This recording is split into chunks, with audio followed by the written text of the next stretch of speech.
La narrativa de la campaña aérea durante la Segunda Guerra Mundial se centra en enormes formaciones de bombarderos que lanzaban cientos o miles de toneladas de bombas sobre el suelo en un esfuerzo por aplastar al enemigo hasta la aniquilación.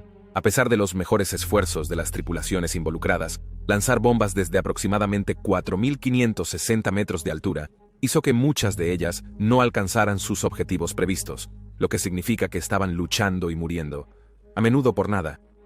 Los comandantes militares solucionaron esto al enfocar ataques en ciudades enteras, pero cuando se trataba de atacar barcos, era casi imposible lograr éxito de esta manera. Sin embargo, un brillante joven ingeniero en Alemania buscó quitarle el control de la bomba al destino y darle a Alemania un arma de gran poder y precisión sin precedentes. Esta es la historia del hundimiento del acorazado Roma y el nacimiento de las armas guiadas por precisión, conocidas comúnmente hoy en día como bombas inteligentes. Bienvenido a Guerras del Mundo.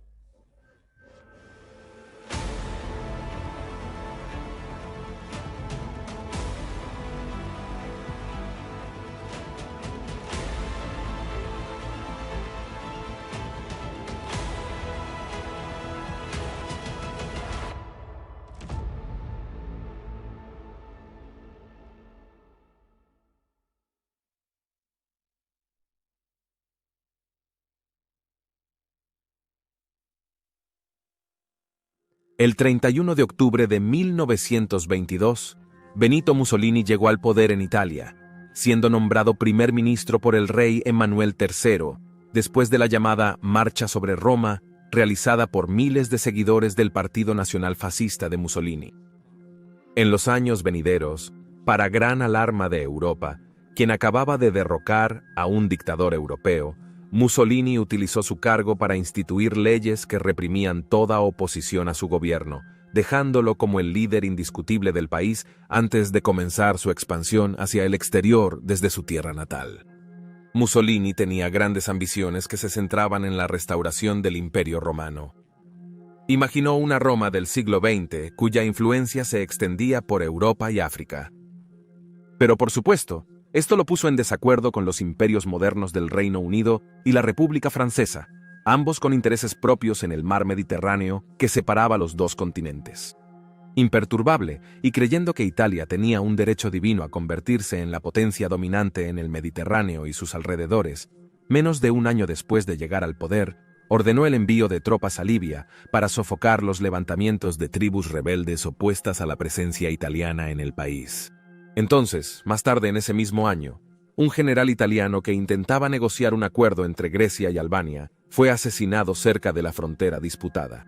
Mientras los perpetradores siguen sin ser identificados, el hecho de que ocurrió en territorio griego llevó a Mussolini a culparlos y ordenar a la Marina y Fuerza Aérea Italiana bombardear la isla griega de Corfú antes de desembarcar 10.000 tropas. Menos de 5 años después del final de la Primera Guerra Mundial, muchos en Europa sentían que, con Mussolini en el poder, ya estaban al borde de otro gran conflicto europeo. Finalmente, las negociaciones de la Liga de Naciones, precursora de las Naciones Unidas modernas, resultaron en una resolución que favorecía fuertemente a Italia, si solo para apaciguar a Mussolini y evitar que estallara una guerra importante en Europa. Pero como este periodo de la historia le ha enseñado al mundo, la política de apaciguamiento solo hace que el agresor sea más agresivo. A medida que Mussolini continuaba con su expansión hacia el exterior, las marinas británica y francesa comenzaron a adaptar sus nuevos buques de guerra para enfrentar las amenazas italianas, lo cual solo alentó a Mussolini a construir barcos para contrarrestar esos nuevos barcos. Una carrera armamentística estaba en marcha, con el premio siendo el control del mar Mediterráneo. En 1932, la Armada francesa comenzó la construcción de 2 acorazados rápidos, que tenían como objetivo contrarrestar la flota de cruceros pesados de Italia y los nuevos acorazados de bolsillo de la clase Deutschland de Alemania. Apodados el Dunkerque y el Estrasburgo, estos 2 barcos no solo podían superar en armamento a los cruceros de Mussolini, sino que también podían igualarlos en velocidad, una ventaja que los cruceros habían mantenido previamente para escapar de cualquier enfrentamiento desfavorable con un acorazado. Habiendo conocido la construcción de los 2 acorazados franceses, Mussolini exigió que la Armada italiana desarrollara una respuesta, no solo en calidad, sino también en cantidad. Y así, en 1934, los astilleros italianos comenzaron a trabajar en 4 nuevos acorazados destinados específicamente a igualar a los franceses. Al final, solo 3 de los 4 barcos serían terminados, comenzando con el Littorio, que entró en servicio el 6 de mayo de 1940, seguido por el Vittorio Veneto solo 9 días después. El último barco del trío sería completado con un diseño modificado el 14 de junio de 1942, momento en el cual Italia estaba completamente involucrada en la guerra contra los aliados. Estos buques representaban una amenaza muy real para los aliados, y la Marina Real se enfrentó tanto al Littorio como al Vittorio Veneto en varias batallas a lo largo del Mediterráneo, en particular alrededor del territorio británico de Malta. El 12 de noviembre de 1940, ambos barcos estaban en el puerto de Tarento cuando el Fleet Air Arm de la Armada Real llevó a cabo su espectacular ataque sorpresa utilizando biplanos espada-pez volador, llevando torpedos y bombas en un intento de eliminar la flota de superficie italiana en un solo golpe poderoso. Vittorio Veneto lograría ser uno de los pocos barcos que escaparon ilesos, pero Littorio no tuvo tanta suerte, recibiendo 2 impactos de torpedos de 798 kilogramos. El acorazado se llenó rápidamente de agua y se hundió varios metros antes de descansar en el fondo del puerto poco profundo. A pesar de los agujeros en el casco, gran parte de la superestructura y maquinaria sobrevivió, y para marzo del año siguiente, el barco había sido reparado y estaba de vuelta en acción. En los próximos meses, la debilitada Marina italiana libró intensas batallas con fuerzas navales y aéreas aliadas cada vez más superiores, y ambos barcos resultaron dañados en repetidas ocasiones. Fue con cierto alivio, por lo tanto, cuando el tercero de la clase de acorazados se completó en 1942, con comandantes navales italianos ansiosos porque el nuevo barco se involucrara y, con suerte, tuviera un impacto significativo en los aliados, que ahora incluían un gran número de buques de guerra estadounidenses. El nuevo barco iba a ser nombrado Roma en honor a la capital italiana y hogar del antiguo imperio que Mussolini buscaba restaurar. Ocupando su lugar como el nuevo buque insignia italiano, Roma y sus 2 hermanas se trasladaron de Tarento al puerto de Nápoles el 12 de noviembre de 1942, en preparación para atacar a las fuerzas aliadas que desembarcaban en el norte de África, quienes estaban presionando para finalmente expulsar a los italianos y alemanes del continente. Estos 3 acorazados representaron la cima del poder naval italiano y eran un espectáculo impresionante de contemplar. Sin embargo, también eran un objetivo muy preciado para los submarinos aliados. Durante el tránsito a su nueva base, fueron avistados por el submarino clase I de la Armada Real, Hospital Militar de Sanidad Unombra, que lanzó un ataque con torpedos sin éxito. Sin embargo, al informar la ubicación y dirección en la que navegaban los buques de guerra, los aliados ahora sabían que estaban en movimiento y su objetivo era obvio. Mientras estaba atracado en Nápoles, el puerto sufrió un fuerte ataque aéreo por bombarderos estadounidenses, y el relativamente nuevo Roma sufrió un impacto de una bomba perforante de blindaje lanzada por un bombardero B-17 Fuerza Aérea de la Fortaleza. Afortunadamente para el Roma, la bomba no logró detonar al impactar, y en cambio su trayectoria lateral hizo que pasara por el costado del barco antes de explotar en el agua. Esto todavía causó daños, y combinado con otra explosión de bomba cercana, el Roma tomó alrededor de 2.350 toneladas de agua. Pero al igual que Littorio en Taranto, el Roma sobrevivió y se realizaron reparaciones rápidamente. Roma fue nuevamente alcanzado en otro ataque aéreo unos meses después, pero su pesada armadura la protegió de daños graves. Se estaba volviendo obvio para todos que los 3 acorazados, ya sea en el mar o incluso estacionarios en el puerto, estaban resultando muy difíciles de destruir.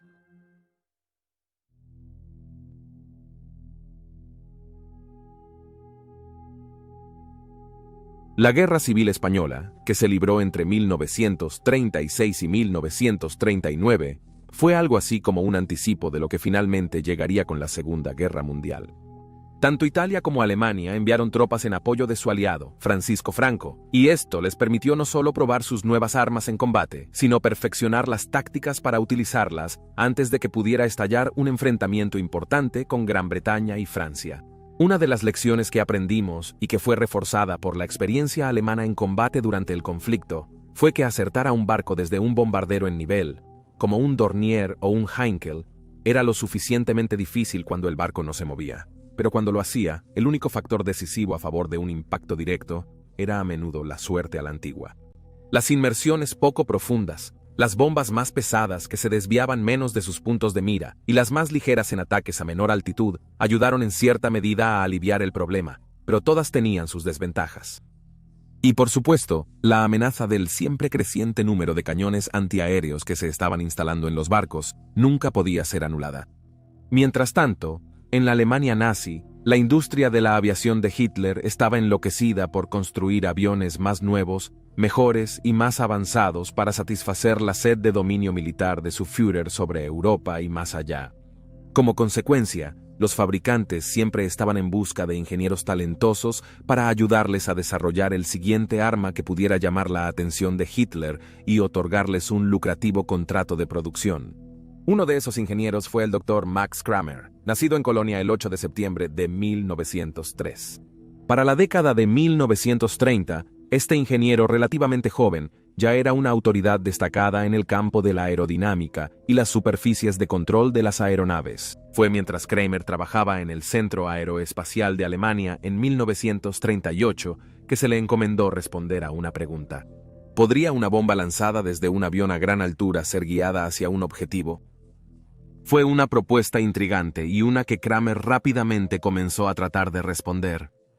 Sabía que tenía que comenzar con la bomba en sí, y luego agregar superficies de control aerodinámico direccionables que mantendrían la bomba volando hacia el punto de mira. Pronto comenzó a dibujar bocetos de una bomba equipada con pequeñas alas y una cola en forma de caja, dentro de la cual había alerones direccionables que cambiarían la trayectoria de la bomba al redireccionar el flujo de aire. Al final, Kramer se decidió por 3 conjuntos de sistemas de control aerodinámico de spoilers, 2 de los cuales controlaban el arma en los ejes de cabeceo y guiñada bajo el control del operador en la aeronave de lanzamiento. El tercer conjunto controlaba el eje de balanceo del arma y era automático, siendo controlado por un giroscopio a bordo que mantenía la bomba estable durante su único y último vuelo hacia la Tierra. El arma guiada recibió instrucciones del operador a través de un enlace de control de radio en la aeronave de lanzamiento, con el receptor aéreo ubicado en la cola. Usando este enlace de radio, el operador podría instruir a la bomba para que ajustara su trayectoria, manteniéndola bloqueada en el objetivo. Un método de orientación conocido en la jerga militar moderna como mecanismo de control de lanzamiento de satélites o comando manual a la línea de visión. Mantener la vista en una bomba que cae rápidamente y guiarla hacia un objetivo era una tarea difícil, incluso para los aviadores más agudos.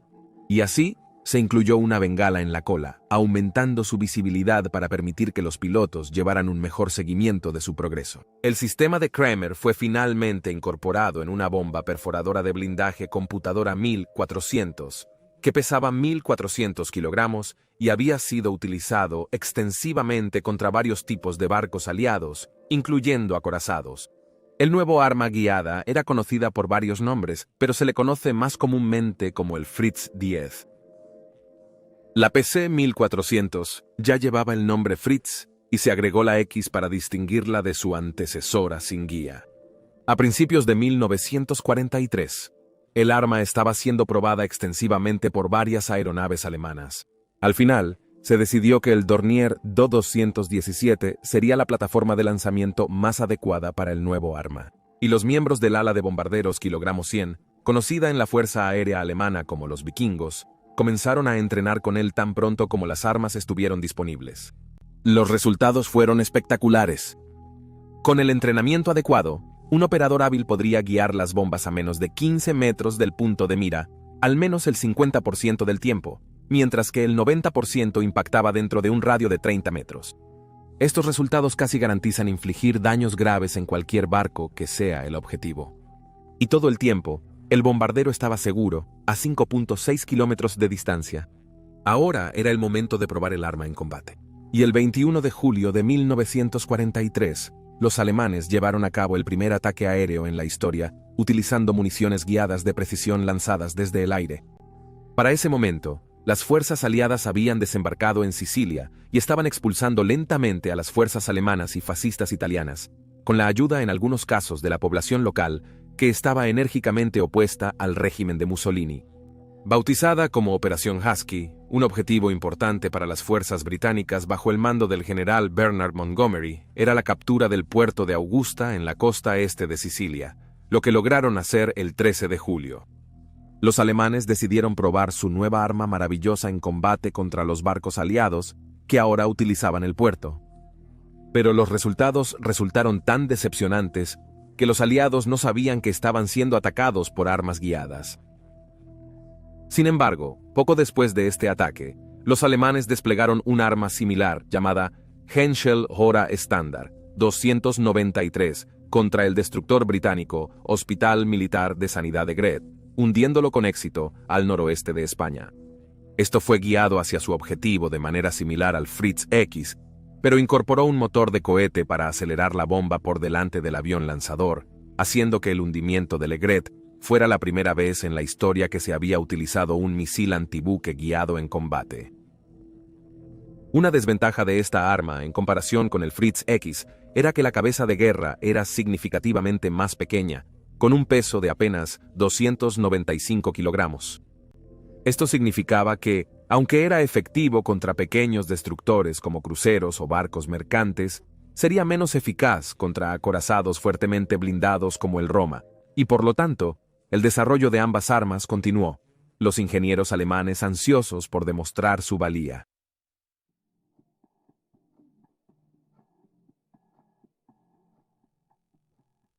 Mussolini alguna vez soñó con grandes batallas en las que su ejército lograría victorias gloriosas y construiría el nuevo imperio romano del siglo XX, pero la realidad demostró ser todo lo contrario. Sus campañas contra los británicos y los griegos habían sido desastres totales, y en ambos casos tuvo que ser rescatado por el ejército de la Wehrmacht de Hitler. El ejército de Italia estaba en estado de pánico, y la base de apoyo militar e industrial simplemente no estaba a la altura de la tensión de luchar en conflictos tan modernos. Y con Hitler ya no interesado en pelear con ellos, en lugar de centrarse en la Unión Soviética, el norte de África se perdió y se convirtió en una base desde la cual los bombarderos aliados y buques de guerra podían amenazar el sur de Italia, culminando en la invasión de Sicilia antes de avanzar finalmente hacia el territorio continental italiano. A pesar de sus años de represión a toda oposición, para finales de julio de 1943, había quienes dentro de la propia jerarquía fascista italiana pedían la cabeza de Mussolini. El 24 de julio de 1943, el Consejo Superior Fascista, que no se había reunido desde que comenzó la guerra, convocó a Mussolini a una reunión donde le informaron que habían elegido nombrar al rey Emanuel III como comandante en jefe de las Fuerzas Armadas italianas. Mussolini estaba enfurecido, pero había más por venir al día siguiente. El rey destituyó a Mussolini de todas sus funciones y lo hizo arrestar. Fue enviado a prisión en una ambulancia. Los líderes italianos ahora se encontraban en una situación complicada, especialmente cuando Pietro Badoglio fue nombrado como el nuevo primer ministro de Italia. Badoglio sabía que Italia no podía continuar en su camino actual contra los aliados sin enfrentarse a la destrucción bajo los bombardeos aéreos aliados y el avance de las tropas aliadas desde Sicilia hacia el norte de la península italiana. Pero al mismo tiempo, también tuvo que lidiar con miles de tropas alemanas en su propio país que se volverían en su contra si cambiaran de bando. Por lo tanto, Badoglio tuvo que confesar abiertamente su continuo apoyo a Hitler y al fascismo, pero al mismo tiempo entabló negociaciones secretas con los aliados para el armisticio. Para septiembre de 1943, estas negociaciones incluían planes para que la mayor parte de la flota italiana posible zarpara hacia Malta y se rindiera en la estación de la Royal Navy allí. A bordo del acorazado Roma, el almirante Carlo Bergamini se preparaba para liderar la flota italiana en una operación para oponerse a los desembarcos aliados en Salerno. Y así, cuando el 8 de septiembre de 1943 se le informó en silencio que se había acordado un armisticio, su fuerza estaba lista para zarpar de inmediato. Bergamini recibió órdenes de que debía llevar su fuerza de 3 acorazados, 3 cruceros y 8 destructores, y navegar hasta Malta para rendirse. Así que, poco después de la medianoche en la mañana del 9 de septiembre, llevó la flota mar adentro, dejando atrás a él e Italia en caos. Como era de esperarse, Los alemanes no habían tomado muy bien que sus antiguos aliados cambiaran de bando en secreto, y también varios líderes fascistas italianos estaban furiosos por esta traición, y rápidamente estallaron enfrentamientos entre los antiguos aliados. A pesar de sus órdenes de navegar hacia Malta, Bergamini había tomado la decisión de dirigirse en cambio al puerto italiano de la Maddalena en Cerdeña, donde el rey Emanuel III había sido autorizado a establecer un gobierno libre bajo los términos del armisticio con los aliados. Navegando a través de la noche, a las 6 horas, se les unieron 3 cruceros italianos más desde el puerto de Génova, y navegaron alrededor del norte de Córcega antes de girar hacia el sur en dirección a Cerdeña. Durante las primeras horas, los aviones de guerra aliados avistaron la flota italiana encabezada por el Roma, pero no atacaron, lo que Bergamini consideró una buena señal. Después de navegar durante la noche, alrededor de las 12 horas del día siguiente, Bergamini ordenó a las flotas girar hacia la Maddalena, pero menos de 2 horas después, llegó la terrible noticia de que el puerto había caído en manos de los alemanes y ya no era seguro. Bergamini ahora no tenía más opción que cambiar de rumbo y llevar su flota al Mediterráneo y dirigirse hacia Malta. Poco después de las 1400 horas, los vigías a bordo del barco italiano divisaron aviones bimotores acercándose a su posición. Inseguros de si eran aliados o alemanes, Bergamini dio órdenes de no disparar ninguna arma hasta que pudieran estar seguros, pero los aviones se mantuvieron fuera del alcance de sus armas. Los aviones gemelos comenzaron a soltar bombas desde gran altura y mar adentro, las cuales cayeron lejos en la distancia, lanzando grandes columnas de agua al aire al detonar, pero sin representar una amenaza para los barcos italianos. Bergamini y sus oficiales encontraron el ataque desconcertante, ya que las tácticas utilizadas por los aviones atacantes no tenían ninguna esperanza de golpearlos, por lo que interpretó el acto como una advertencia alemana para ellos: si estaban considerando desertar a los aliados, serían hundidos. De hecho, es más probable que estas fueran bombas Fritz X que por alguna razón no funcionaron correctamente. Entonces, a las 1530 horas, los bombarderos regresaron, y esta vez no había forma de confundirlos. Los vigías los identificaron como 6 Dornier Do 217, volando a 5476 metros, y reportaron que cada uno llevaba una sola bomba grande debajo de sus alas, colocada entre sus motores y fuselajes. Al igual que el ataque anterior, Bergamini estaba desconcertado por el lanzamiento de las bombas lejos de los barcos italianos, y desde alturas que hacían que acertarles fuera prácticamente imposible. Pero esta vez, observadores reportaron que las bombas se comportaban extrañamente. En lugar de caer directamente al océano, en realidad estaban planeando hacia ellos, directamente hacia ellos. La primera bomba Fritz X cayó cerca del acorazado Littorio, que recientemente había sido renombrado Italia, explotando a solo unos metros de distancia en el agua, dañando el timón e impidiendo que el barco pudiera dirigirse. Mientras la tripulación del Italia luchaba desesperadamente por recuperar el control de su barco, el resto de la flota italiana se apresuraba a procesar lo que había sucedido. Varios vigías indicaron que la bomba parecía tener alas, moverse bajo control y dirigirse hacia Italia. Curiosamente, el bombardero que lanzó el arma voló en línea recta y nivelado hasta que su arma impactó en el agua, en lugar de retirarse, como solía ser el caso una vez que un bombardero había soltado su carga. Solo 15 minutos después, la siguiente bomba alemana fue lanzada desde un Dornier en órbita, al cual los cañones italianos eran incapaces de alcanzar debido a la distancia y altura a la que estaba operando. El bombardero alemán eligió su objetivo y guió su arma hacia él. Ese objetivo era el Roma.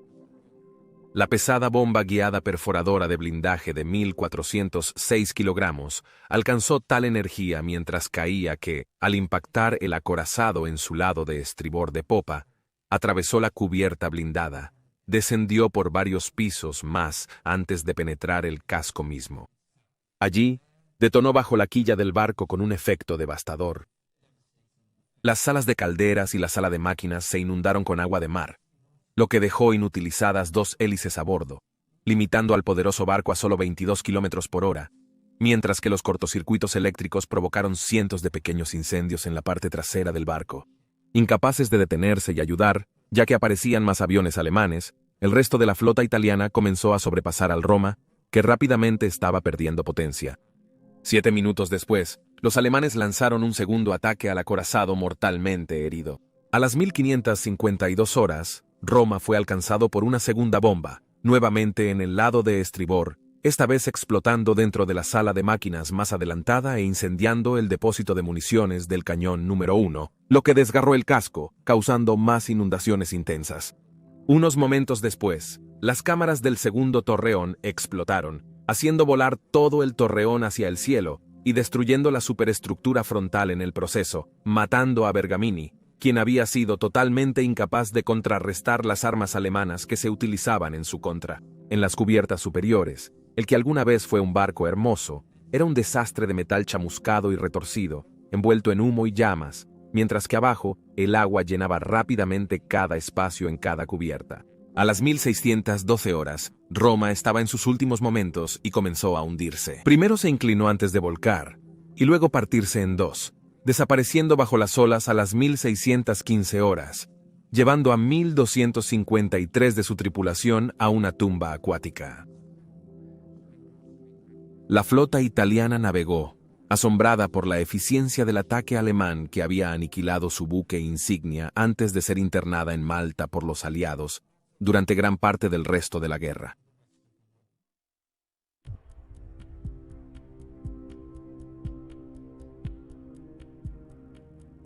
El Fritz X, poco después del ataque al Roma, el Fritz X fue utilizado nuevamente en combate contra los aliados, dañando a los cruceros estadounidenses United States Ship Savannah y United States Ship Philadelphia, así como al crucero británico Hospital Militar de Sanidad Uganda y al acorazado Hospital Militar de Sanidad Warspite. Los aliados estaban comprensiblemente alarmados por esta nueva arma alemana, pero descubrieron muy rápidamente que tenía sus deficiencias que podían ser explotadas para anular su efectividad. La señal de radio que controlaba el arma, por ejemplo, se descubrió que era propensa a interferencias, convirtiéndola solo en otra bomba sin guía. Esto significa que no solo el Fritz X ayudó a forjar el primer capítulo en armamento inteligente, sino que también tuvo un papel en el nacimiento de la guerra electrónica, otro componente clave en los conflictos modernos. Sin embargo, el obstáculo más grande para que los alemanes pudieran utilizar el arma a su máximo potencial radicaba en el hecho de que el avión lanzador tenía que volar en línea recta y nivelada hasta que la bomba alcanzara el objetivo, para permitir que el operador viera el objetivo durante toda la duración de su vuelo. Con cada día que pasaba después del hundimiento del Roma, la Fuerza Aérea Alemana iba perdiendo cada vez más el cielo frente a los aliados, quienes podían enviar oleadas de cazas contra cualquier incursión aérea alemana. Un bombardero volando en línea recta y a nivel era, por lo tanto, una presa fácil para los Mustangs, Hellcats y Spitfires fuertemente blindados. Si el Fritz X hubiera aparecido 2 años antes, podría haber hecho una contribución mucho más significativa al esfuerzo de guerra alemán. Tal como está, el hundimiento del Roma por esta temprana bomba inteligente simplemente encendió la llama para las bombas guiadas de precisión altamente avanzadas, extremadamente precisas y extraordinariamente letales de hoy en día. Y ahí tienes la historia del acorazado Roma y el nacimiento de la bomba inteligente. Por favor, comenta abajo con tus opiniones y reacciones. Y recuerda darle me gusta a este video y suscribirte para apoyar al canal. Gracias por ver y nos vemos la próxima vez.